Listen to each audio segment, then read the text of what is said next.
নমস্কার, আমি হরষিত মজুমদার। আজকে আমি আমার প্রেমের ভুবনে কবিতার বই থেকে একটি কবিতা পাঠ করে শোনাবো।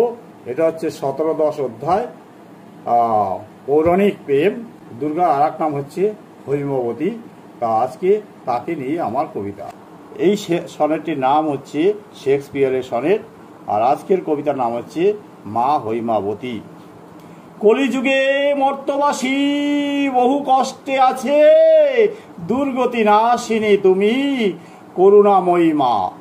10 হাতে 10 ভুজা তুমি আসো কাছে, বিপদে উদ্ধার করো ঘুচাও কালীমা।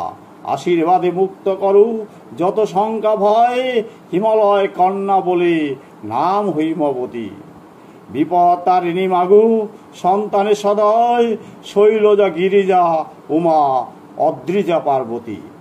মাঠে শাপলা শালুক দিঘি জলে পদ্ম, কাশবনে ফুলে সাদা মর্তে আগমনে। শরতের সাদা মেঘ শিশিরের জন্ম, বঙ্গে মাতা হৈমবতী পূজ্য সর্বজনে। অসুর দমনে তুমি সন্তানে পালন, মৃন্ময়ী চিন্ময়ী মাতা কল্যাণে লালন। নমস্কার।